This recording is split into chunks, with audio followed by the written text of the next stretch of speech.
Welcome back to Seriously Funny. I'm your host, Mashnur Kabir, and I am and am not at the same time. This week, a lot seemed to have happened with the stock market. I know absolutely nothing about economics or the stock market, but from the little bit that I do know, Robinhood, you suck. To the people that made a lot of money, great for you. To the millionaires/billionaires that lost money, you didn't need it. And to everyone like me that made $0 because I'm stupid, at least we're stupid together. Today, I have no idea what we're talking about, or at least that's what I say. But as I was writing this script/notes here, I didn't know what I was going to talk about. But don't worry, guys, we got some stuff. And to start out, we have a very deep, very deep philosophical question. This question, it's kept people up for days and nights. This question, it has determined whether or not people go to prison. This question is a universal thing. I think if you ask God, he would be confused. And so the question, to drop it on you, if you're prepared, is it illegal if you don't get caught? So honestly, the first bullet I have here on my notes is that I have no idea. But let's flesh it out. Let's go through this together. You and I, you and me and you, because we're in this together. And let's just ignore the notifications that might be showing up on the mic. Hopefully, it didn't come up. Anyways, I think legality or laws are created to lay rules about what people should and shouldn't do within a society. It's why we live in a society. James Adams, I think the second president of the United States of America, he said that government would not be necessary if all men were angels. Unfortunately, all men are not angels. We're just a bunch of nerds that like doing bad things sometimes. It'd be like that. Sometimes you just want to go, you want to go strip the bark. Sometimes you want to go be a jerk because someone hurt you and you want to do some projection or displacement. These things happen. And so, and also, great old crimes of passion. He cheated on me. Now I stabbed him 30 times. Oops. Sometimes it happens. That's why we have laws. Now, in theory, if you break a law, you're supposed to get consequences. If you commit the homicide because your boyfriend cheated on you, you're supposed to get legal consequences, which is usually prison, especially for homicide. And now, if no one knows that you broke the law, did you still break the law? So in my notes here, I have probably. Yeah, because the law is just a written word I don't know if the laws are in a book or it's online or something, like if there's a PDF. Honestly, I've thought about this, like where actually are laws? Is there like some really cool, great white building in the Washington States, not Washington State, but in the Washington, D.C., like Capitol Hill or like the White House, something like that, where they just have like this big, archaic, dusty book of laws on it? I'm not sure, yeah, I don't know the answer to that question. I probably should look that up one day. Anyways, yeah, so the laws are just this written thing. It's something that exists. And so, if you break a law, that means that you broke, the code that is in some random white building. And that's a fact. You just broke the law. So that's, how it is. However, but, damn, that's Japanese for butt. Anime, by the way. I just started watching one called School Live. I have 2 episodes in and I'm hooked. It's really good. Go watch it. Anyways, you did still break the law if you broke a law, regardless of whether or not someone knows or doesn't know that you broke that law. So the question is it illegal? Yes, the laws are still there. Laws are laws. Again, you broke the law, and that's what illegality means. So what happens if you don't get caught is just that the legal consequences just don't apply. So this isn't rocket science. And to be honest, I'm wondering why this question came up in my mind, and I don't think it kept people up at night. Yeah, legal consequences simply don't apply when you break the law, but it is still illegal. When I was writing the show notes and I wrote that bullet point out, this actually has been a question I've thought about sometimes, over the past few years, every now and then. But right now, as or yesterday night when I was writing this script, because I had to write it because schoolwork, man, it's been getting to me. When I wrote this script and I wrote this whole thing out, I was pretty like confounded, baffled that it took literally 3 minutes of a few bullet points for me to figure that out. I don't know how it was so hard. I don't know how I couldn't come up with that within the span of 10 seconds, but here I am. It's been like 3 years of thinking about that question, and here we are today. We got it answered, boys.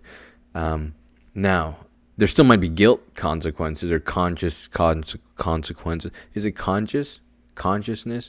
Yeah, I think it's your conscience, right? Yeah, your conscience. Consequences there, regret, remorse, some of those great, beautiful, fun things, the things that we really enjoy in life. When we look back on our life on our deathbed and we say, it's not about what I did do, F what I did do, maybe I hurt someone's feelings, maybe I stabbed my cheating boyfriend, but, it's the things I didn't do in life.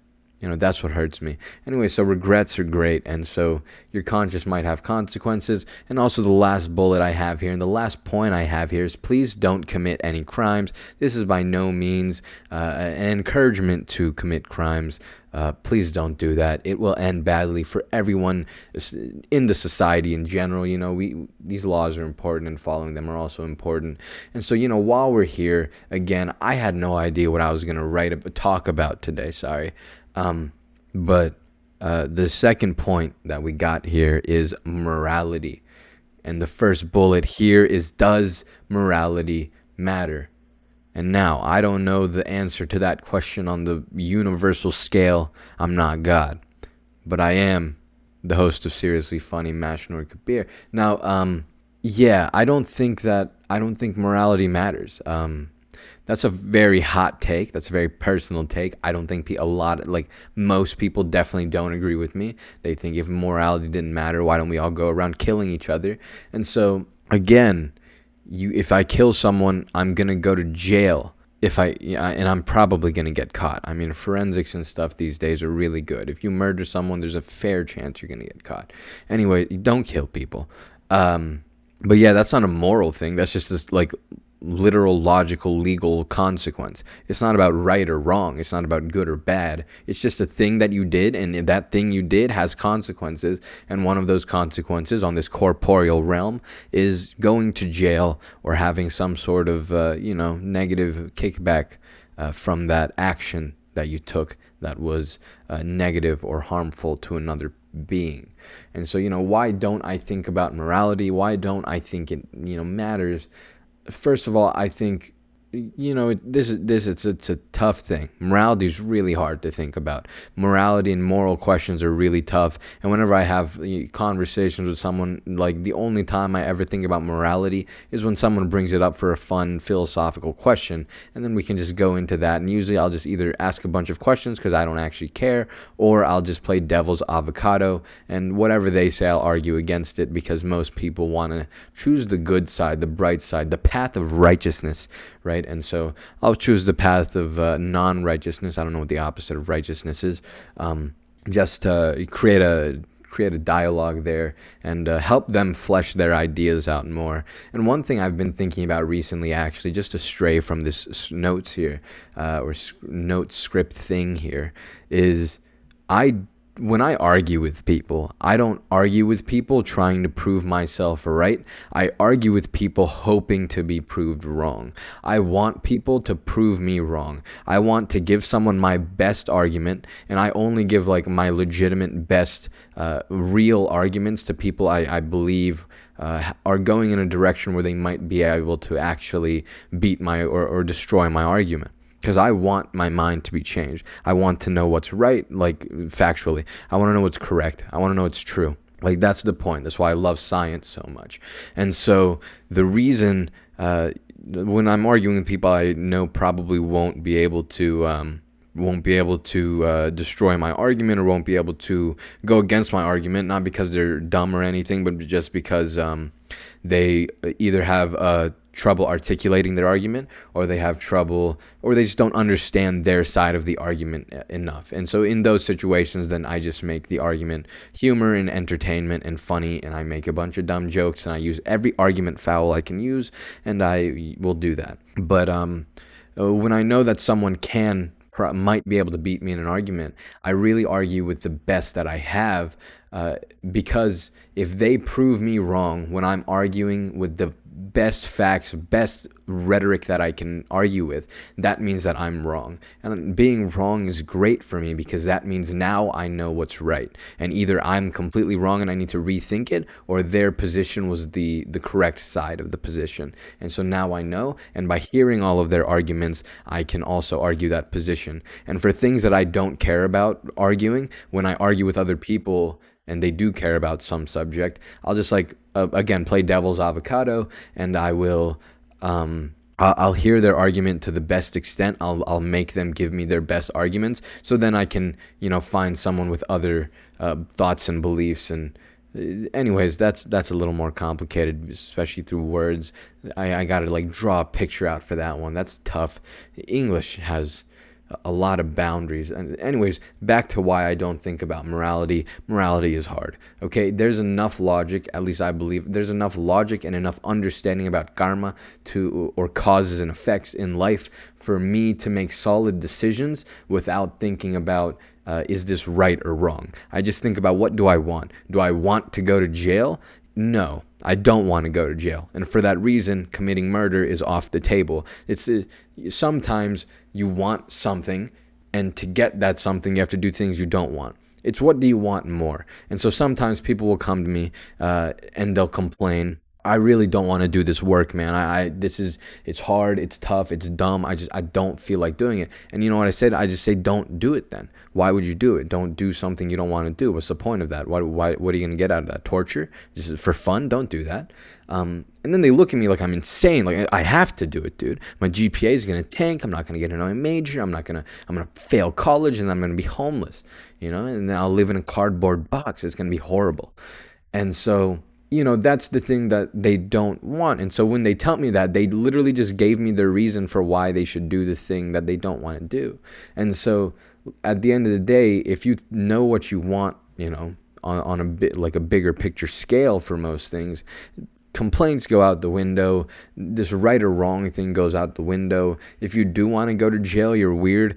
Actually, so I've thought about what it would be like to go to jail for a week or something. It has been a thought that's piqued my interest, but I don't think I can just have a trial run in jail. So that's not going to happen. But, I don't want to go to jail for life. That would suck. It's probably so boring in there. But yeah, right or wrong, those are just funny, dumb words that don't mean anything on the moral conversing level. But yeah, that's why I don't, generally think about morality. But yeah, it allows me to take situations as well, not thinking about morality. Every situation is its own situation. So I can take everything and I can make decisions on a case-by-case basis instead of having to try to make my way through every situation with this same static moral compass. No, sometimes you have to do things that you wouldn't do other times. That's just how it is. I think making a moral compass is really hard unless you just give it some really, really broad statement that doesn't even matter at the end of the day. But yeah, and navigating a moral compass and a moral plane, we all know how my sense of direction is if you listen to episode 34, which is 2 episodes ago. But yeah, the next thing is living around consequences. That's how I live my life. So I don't do things many people consider, quote, immoral, end quote, because there's consequences for them. Along with that, a lot of things that are immoral, doing them are usually not worth it in the big picture. Like I said, it's not worth committing homicide because I'm going to go to jail. No matter how much someone upsets me, no one really upsets me these days, but no matter how much someone would upset me, murdering them it doesn't do anything for me. It doesn't, other than, it'll give you guilt. Don't do that. And yeah, in most situations, probably not all, I truly believe that life works out better if you don't do harm to others, or if you don't use other people. I think mutualistic relationships are probably the best form of relationship. Yesterday I did homework, someone helped me, I helped them, it was great. And so they won, I won, then we continue to work together and we continue to build together. And so it's a good time. Granted, not thinking about morale. And, I think most people should, live like that. Just thinking about consequences. Morality is fun to think about. Sure, it can be. But at the end of the day, like, it's not something you should base most things around, especially when you're thinking about the morality of situations that you have not been in and you don't understand. Like, it might be easy to say, oh, hey, if I ever get to the point where I'm on life support, just pull the plug. I don't want to live when I'm not actually living. It's easy to say that, but when it happens, it's a lot different. So, like, these things and these decisions that we make, yeah. I say a lot. I also say anyways a lot. I've been trying to watch that. I haven't watched the a lot in the podcast, so we'll see. If you guys hear a lot of that, maybe I just pointed it out and I just cursed myself, but whatever. So with the way I approach life, though, there is the silver lining for me, which is, I do have a lot of unpopular opinions about morality questions, morality related questions. A lot of people will, say certain things, and a lot of people have generally popular opinions, and I have really unpopular arguments to them because I don't have the morality component. Like, say, for murder that we've been using here for a while, there are some instances where I can say that murder is okay. Like the trolley paradox, for example, pulling the lever and killing one person and saving a cumulative 4 people, that's worth it. I think in situations where it is a life or death matter, just due to pure logic, the younger person should probably be the one that is saved generally. I don't know. Unpopular opinions that are really logic based, and whenever you bring logic into a moral argument, some people get really upset because their arguments just fall apart when logic is introduced. Anyways, for the last point here, the last topic here is, are relationships transactional? I think that's actually the episode name, or the title of this episode. So if you waited for that, here we are. Sorry you had to wait so long, but it was the best title for the podcast, but it was also my last bullet point. So, here we are. So last week I had a conversation based around the questions, quote, are relationships transactional, end quote. Usually when this question is posed, most people immediately default to saying, no, absolutely not. No way my relationships are transactional. I go into my relationships for love and kindness and greatness because I'm a saint and I want nothing. I'm enlightened. I am the Buddha, okay? I need no transaction from my relationships. Heresy. Who goes into relationships for transactional means, right? That's what most people say, and that's the hill that most people want to die on for this conversation.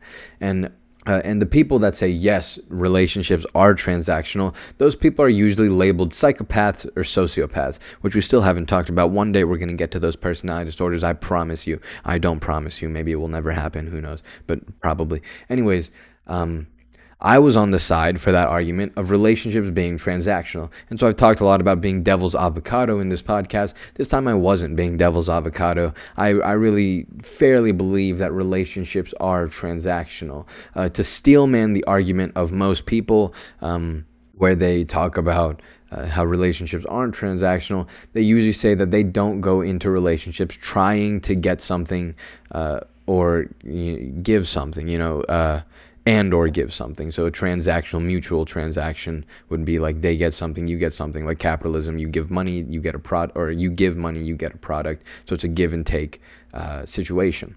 That's a transaction, at least a good transaction. Some transactions are scams, and scams can also happen in relationships, and we'll touch on that a little bit later. And so, most people say that their intention isn't to get something or give something within a relationship. It's just a relationship that forms due to human, interaction and contact and love and like of other people. And so this is my response to, the arguments of the people that say they're not transactional. First off, the first argument is that no matter what you do, no matter what you think, no matter who you are, again, unless you are enlightened, unless you are the Buddha, you will naturally get something out of every relationship you try to keep. It's not philosophy, it's evolution. Humans have evolved for thousands of years. You've evolved to like other people, and the way that nature nurtured that evolution was by making interacting with other people rewarding, at least those you like. Nature also conditioned you to avoid those you don't like, and we have cognitive biases to support that. And so, it's natural for you to like someone. You're gonna get serotonin and maybe dopamine when you speak to someone you like. It's just something you're going to enjoy doing. It's natural. You can't just turn this off. So by not even your choice, every relationship becomes transactional. You're going to get something, which is the dopamine or the serotonin. And similarly, if they are enjoying the conversation, 100%, they can be one-sided. That's, again, a scam. But and the other party, most of the time, at least in this situation I'll give here, is they're also going to be getting some dopamine or serotonin or joy, we call those. You're inevitably going to get something and give something when you interact with another person. They are just naturally, through evolution and scientifically, they're transactional. They are literally transactional. You give something and you get something. That's 100% normal, and I don't know how someone can refute that unless they want to refute a few tens of years of science. Second off, my second argument is just because relationships are transactional doesn't mean two things. First off, transactional isn't monetary or that one side loses. Hopefully, transactional has this really negative connotation behind it, but hopefully, your transactional relationships are a win-win situation. Again, as I said earlier, for you to feel joy and for the other party to feel joy, that's a transaction. It doesn't mean, hey, I'm gonna step on you and use you to make more monetary gain for myself or physical material gain for myself. That doesn't have to be the only definition of transactional relationships, and honestly I don't think they should be. I think you're gonna make more money if you treat people like humans and your transactions are human based rather than economic or rather than materially based. You're gonna get more materially in the end if you approach them with a human lens. And a human transaction. Again, it's a symbiotic relationship, which is a term in biology for types of relationships. And this one's a mutualistic, hopefully, relationship. Everyone benefits, and it's a good thing. It's a good transaction. When you buy something, when you buy a product and you really got your money's worth out of that product, it just feels good, And so, that's a great thing. You don't say, man, I hate that I had to spend money for this. It should have been free. People should be compensated for their work. We're not communists here. If you are a commie, great for you. I don't know what to tell you. But yeah, just because a relationship, also, the second point here, is just because a relationship is transactional, it doesn't mean that you can't feel good about it. It doesn't mean that you can't love that relationship. That love of the relationship may actually be the transaction, as we mentioned earlier. I'm not trying to demean the fact that you feel good in relationships. I'm actually going to say that feeling good in relationships is what is the transaction itself. That's what you might be getting out of it. You might be getting other things as well, whether that be through consequence or through choice. But and with that, finally, I just want to pose a question that's going to be, abhorred by the idea of the relationships being transactional. To those people that don't like this idea that relationships are transactional, I want to ask a question. Think about the relationships you don't think are transactional in your life and tell me why you stay in those relationships. So this is a podcast, so you can either, I don't know how you can reach me. I think my email's in the description of this podcast. So if you want to go refute me, shoot me that email. But your answers are probably going to be like a romantic relationship in which you get romance, you get love, and you get oxytocin. No, that's transactional. Family, maybe, and specifically familial relationships when you don't like them. So if you ask yourself why you're in that relationship, either you're underage and it's for financial transactions, or you're of age and it could still be financial, or you should just leave. If you don't like what the situation you're in, if you don't like the deal you're in, you leave that deal. You try to exit that contract with every power you have. At least that's what you do in business. And so similarly, transactional is a term that we can apply to business, and it's a term that we can bring into relationships, because relationships are transactional. If there's a deal, if there's a transaction between you and another human being or group of human beings that you don't enjoy, why would you stay in it? Try your best to, as amicably as you possibly can, exit that relationship. And we do that through communication. I think I had an episode on how to, or I had an episode on relationships. I didn't have one on communication. We should do that. So, is there an aspect of being cold when it comes to me in my life? Because a lot of people will say, your ideas, your thoughts, your lack of morality, your lack of right and wrong, or the like little bits of right or wrong you might have, or the way that you should approach situations, or that I approach situations. Like, a lot of people will call me cold, they'll call me psychopathic, or they'll call me sociopathic.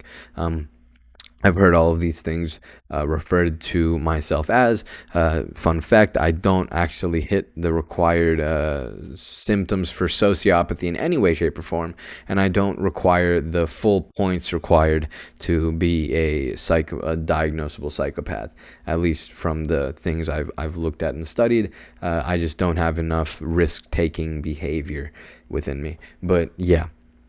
But is there an aspect of being cold when it comes to my life? I mean, for sure, there probably is, right? So, me and empathy, we just don't get along that often. So empathy is a scale, and when you get to personality disorders, when we get to personality disorders, one day episode coming one day, boys. It's all a scale. Like, it's not a black and white binary 0-1 type of thing. It's not a computer thing here. It's some people are more than others, and some people are less than others. It's on a spectrum when you get to personality things. And so for me, a lot, definitely on sociopathy, psychopathy, I'm higher on the spectrum than most people, just due to the lack of my empathy. But yeah, I'm again not any of those things. I'm not diagnosable with a cluster B personality disorder, to my understanding. But I think that determining how to take your life relationships, viewing them as transactional while making sure you appreciate them and don't take advantage of them, because that's when the economy fails. So, when you take advantage of other people, when you take advantage of transactions, people get upset, bad things happen, and the economy goes to balls. And so similarly with relationship, don't try to take advantage of the transaction. Try to make it as mutually beneficial as you can, and then it'll grow. It compounds on itself. It gets better and better if you can make a good deal. And if two companies work together and it works once, there's a chance it's going to work again and again, and it'll only get better, and they'll both see better results in the end. I don't think it's a bad thing. I don't think it's mean, or I don't think it's psychopathic to say this. It just makes sense to me.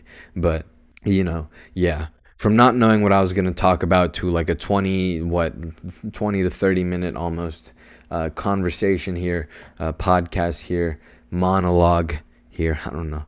Hopefully you enjoyed it. It was something simple compared to last week. A lot of research and sources went into last week. Also, to touch on that COVID thing a little bit, there have been other strains of COVID found, and for more or less, Moderna and Pfizer-BioNTech have both said that their vaccines are still applicable to most of the strains that we know so far. Some of them might have a little bit less efficacy, but more or less it's fine. As for the strains in the UK that have, some people are saying that they kill more readily. The sample size for that study wasn't big enough to even represent the UK, much less of the world. So don't worry about it too much. Right now, it's just really important that everyone gets a vaccine so that these new strains don't pop up and that they don't get more and more legitimately dangerous and problematic. And hopefully this isn't like some yearly flu shot thing. I hope this is going to be a one and done vaccine. We can get rid of it, get a herd immunity going, and then just wipe this thing off the planet. It's done enough, and it doesn't need to be here anymore. It's taken enough lives. And actually, if you look at America's numbers, way back when, like back in March, June, you wanted to flatten the curve or whatever. But we definitely did flatten the curve, but we flattened it along the y-axis. So the deaths or we flattened it along the x-axis. My bad. Meaning that the deaths are rising at an incredible rate. The amount of people infected and dying are just going up. I don't understand how this. I could understand it, but I really just don't want to think about it. It's a bad time. But yeah, anyways, this is also less serious than the original topic I had in mind, which I was going to talk about grief and dealing with death, because that's been happening a little bit. And I see that there's a lot of people have issues. A lot of people I know have issues with grieving and generally with emotions. I need to have that podcast on emotions. Sometimes I hold podcast topics like, man, I want to be bigger as a podcast so I can have more people like listen to this message because I think it's important.